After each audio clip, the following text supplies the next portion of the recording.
నమస్తే. Welcome to our channel. నేను మీ పద్మావతి. ఈరోజు మనతో పాటు ప్రముఖ ప్రొడ్యూసర్ నటికుమార్ గారు ఉన్నారు. మరి ఆయనతో మాట్లాడి చిన్న పిల్లలకి థియేటర్‌లో అనుమతి లేదు అని అనేసి మనకి హైకోర్ట్‌లో పిటిషన్ ఎయడం అయితే జరిగింది. అసలు అనుమతి లేదు అంటే దానికి పూర్తిగా అనుమతి లేదు, చిన్న పిల్లల్ని రావడానికి అవకాశం లేదు అంటున్నారా? లేకుంటే ఇంకేమైనా ఉందా దీనికి సవరణ అనేది గురించి పూర్తి వివరాలు తెలుసుకునే ప్రయత్నం చేద్దాం. మీరు కూడా చూసేయండి. నమస్తే అమ్మా. సార్ యాక్చువల్‌గా చిన్న పిల్లలకి పలానా సమయం నుంచి అనుమతి లేదంటున్నారా? లేకుంటే ఎందుకని చిన్న పిల్లలకి అనుమతి లేదు అని అనేసి హైకోర్ట్‌లో పిటిషన్ వేస్తున్నారు. ఎందుకని అంటారు? యాక్చువల్‌గా మనకి ఏ సర్టిఫికేట్ అని ఒకటి ఉంది. యూఏ సర్టిఫికేట్ అని ఉంది. యూఏ సర్టిఫికేట్‌తో యూ క్లియర్ ఉంది. యూ క్లియర్‌కి పిల్లలతో పాటు అందరూ ఫ్యామిలీతో సినిమా చూడగలిగే సినిమా. యూఏ సర్టిఫికేట్ అంటే 18 ఇయర్స్ లోపు తర్వాత సినిమా చూడాలి. యూఏ సర్టిఫికేట్ అంటే అప్పుడు పిల్లలు కూడా చూడకూడదు. అది ఓన్లీ పెద్దవాళ్ళు మాత్రమే చూడాలి. ఇది మామూలుగా norms and rules and regulations and censor guidelines ఇది. కనుక సెన్సార్ గైడ్లైన్స్ ప్రకారంగా మనం సినిమా వేస్తాం. ఒక థియేటర్ ఓనర్‌గా మాకు తెలిసిన పద్ధతి ప్రకారం ఇలాగే వేస్తాం. అయితే ఇక్కడ నేనేమంటున్నానంటే ఇప్పుడు మొన్న ఒక పిటిషన్ ఒకటి వేశారు. ఆ పిటిషన్ ఏమని వేశారంటే చిన్న పిల్లల్ని ఏ సర్టిఫికేట్ సినిమాలకి వాటికి ఈ థియేటర్లో చూడకుండా నైట్ అయిపోతుంటప్పుడు నైట్ అయితే వాళ్ళకి హర్రర్ మూవీస్ అవన్నీ అయితే ఎఫెక్ట్ వస్తుంది కాబట్టి వాళ్ళకి పిల్లలు భయభ్రాంతులు అవుతారు కాబట్టి నైట్ 11 తర్వాత సినిమా చూడకుండా పెట్టాలి అనేది ఒక పిటిషన్ ఎవరో వేశారు. పూర్తిగా నాకు ఇంకా దాని మీద పూర్తిగా నేనేం చదవలేదు, పూర్తిగా అవగాహన లేదు. ఓకే, చట్టం అయితే దాంట్లో కోర్టు వారు ఏమి ఇచ్చారంటే 11 to 11 సినిమా చిన్నపిల్లలకి నాట్ అలౌడ్ అని చెప్పేసి ఒక పిటిషన్ ఆర్డర్ పాస్ చేశారు. ఓకే, నేను కోర్టు వారు ఇచ్చిన ఆర్డర్ని మనం అమలు చేయాల్సిందే. కోర్టు వారు ఇచ్చిన ఆర్డర్ని మనం తూచా తప్పకుండా అమలు చేయాల్సిందే. నేనేం అడుగుతున్నానంటే పిటిషన్ వేసేవారిని కానీ సామాన్య ప్రజలను కానీ సెన్సార్ ఆఫీస్ ఎందుకు ఉంది? సెన్సార్ ఆఫీస్కి ఈ గైడ్లైన్స్ మరి ఎందుకు ఉన్నాయి? నెంబర్ 1. ఇవన్నీ కాకుండా ఇప్పుడు మన ఇంట్లో చిన్న పిల్లలతో సైతం మనం అందరం కలిపి పెద్ద టీవీలు పెట్టి హోమ్ థియేటర్లు పెట్టి మనం సినిమా చూస్తున్నాం. ఆ సినిమాలోని చెప్పుకోరాని మొత్తం అబ్యూజ్ లాంగ్వేజ్ అవ్వచ్చు, యూట్యూబ్లో అవ్వచ్చు, లేకపోతే మామూలుగా ఓటీటీలు అవ్వచ్చు, వెబ్ సిరీస్ అవ్వచ్చు. అంటే మా ఒక్కరికి సినిమా వాళ్ళకి మాత్రమే సెన్సార్ కావాలా?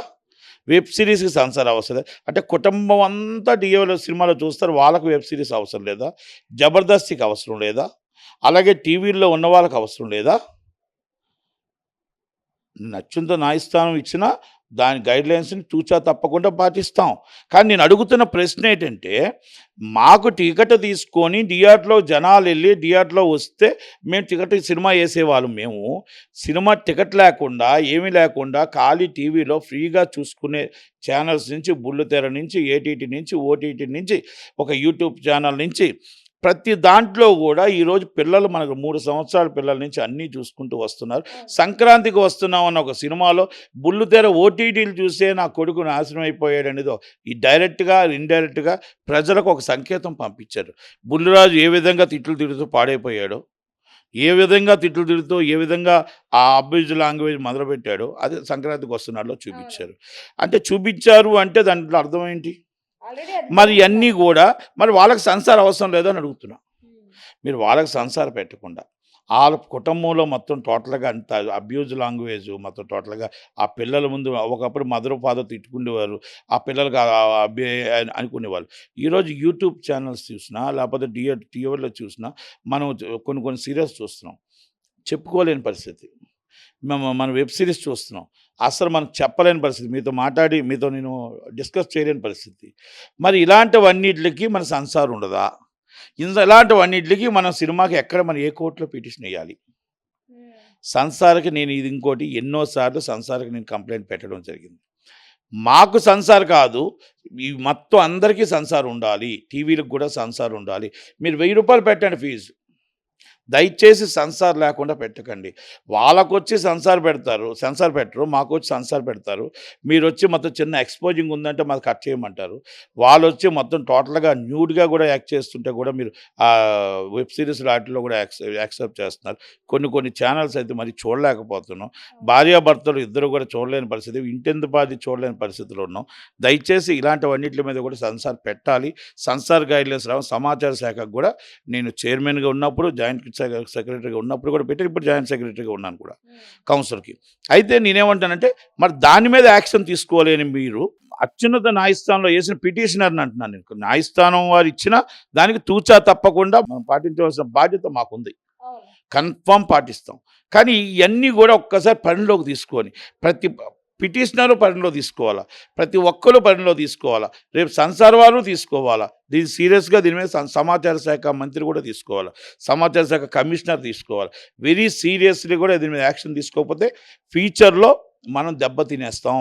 దెబ్బతినేసి రేపు ఫ్యూచర్లో పిల్లలు పాడైపోతారు. 3 సంవత్సరాలకే ఐడియా వచ్చిన 4 సంవత్సరాలకే మనం ఏమీ చూడకూడదో పిల్లలు అవి చూస్తూ వస్తారు. అవి రేపు మొత్తం టోటల్గా అతి తక్కువ వయసులోనే కొన్ని ఇబ్బందులు కష్టాలు పడతారు అన్న మాత్రం వాస్తవం. మనం పెద్దలు మన పూర్వీకులు ఎప్పుడూ అంటారు, చిన్నప్పుడే పెళ్ళిళ్ళు చేసేసారు అని అంటారు కదా. ఆ పరిస్థితికి మళ్ళా వస్తుందేమో అన్న ఒక భయం మాత్రం ఉంది. ఎందుకంటే నేను ఎప్పుడు ఈ సంసార్ కట్ చేస్తూ నేను ఎందుకు మాట్లాడుతుంటే కొన్ని బాగా మాట్లాడటానికి కూడా నోరు రాదు. కాబట్టి దయచేసి ఒక్కసారి యూట్యూబ్లు కానీ, టీవీలు కానీ, ఛానల్స్ కానీ, వెబ్ సిరీస్ కానీ చూసి ఇట్లా సంసార్ పెట్టాలా వద్దా. టీవీకి పెట్టండి, మీరు థియేటర్కి పెట్టారు కదా, వీటికి కూడా సంసార్ పెట్టాలి. మినిమం 500 పెట్టండి ఫీజు, 1000 రూపాయలు పెట్టండి fee. Samsar must and should పెట్టండి.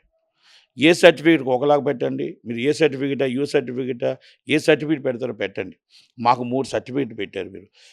ఏ అంటే హడల్, యూఏ అంటే మరి యూ క్లియర్ అంటే ఫ్యామిలీ మొత్తం చూడవచ్చు. ఈ 3 సర్టిఫికేట్లు మాకు పెట్టారు కదా. మీరు కూడా టీవీలకు కూడా సంసార్ పెడితే బాగుంటుంది నా రిక్వెస్ట్, నా విన్నపం. సో చూసారు కదండి సార్ మాటల్లో ఏం చెప్తున్నారు అంటే కనుక ఇక్కడైనా సరే మనం ప్రతిదీ అర్థం చేసుకోవాలి. ఎందుకంటే సినిమాల వల్లే, సినిమాలతోనే ప్రభావితం అవుతారు, సినిమాల వల్లే పాడైపోతారు అని చెప్పడానికి ఇప్పుడు ప్రస్తుతం ఉన్న రోజుల్లో సినిమాలే అనేసి ఎవరు చెప్పలేరు. కాబట్టి చాలామంది వెబ్ సిరీస్ చూస్తున్నారు, షార్ట్ ఫిలిమ్స్ చూస్తున్నారు, ఇలా ప్రతిదీ చూస్తున్నారు. కాబట్టి ఈ ఓటీటీస్ కావచ్చు ప్రతి ఒక్కటి ప్రభావితం చూపిస్తుంది. ఒక్క సినిమాకే ప్రభావితం పడుతుంది అంటే అది కరెక్ట్ కాదని అన్నారు. సో దాన్ని కూడా ఒకసారి పరిగణలోకి తీసుకోవాలంటున్నారు. కాబట్టి అందులో అయితే ఏమాత్రం తప్పులేదు అనిపిస్తుంది. ఎందుకంటే ప్రస్తుతం ఉన్న రోజుల్లో చూస్తుంటే కూడా ప్రతి దాంట్లోనూ కూడా ఎంతో కొంత మనకి న్యూస్ కావచ్చు, లేకుంటే కొన్ని అసభ్యకరమైన మాటలు కావచ్చు, ప్రతి ఒక్కటి కూడా పరిగణలోకి తీసుకోవాల్సి ఉంటుంది. సో సార్ చెప్పిన దాంట్లో కూడా ఒక రకంగా వాస్తవం ఉంది. కాబట్టి మరి ఏది ఏమైనప్పటికీ మరి హైకోర్టు అనేది ఏ విధంగా డెసిషన్ ఇస్తుంది అనేది వేచి చూడాల్సి ఉంది. బట్ ఈ వీడియో మీకు ఎలా అనిపించిందో కామెంట్ సెక్షన్లో కామెంట్ చేయండి. అండ్ ఇలాంటి మరెన్నో వీడియోస్ నేను మీ ముందుకి ఎప్పటికప్పుడు తీసుకొస్తూనే ఉంటాను. అండ్ అంతవరకు సెలవు.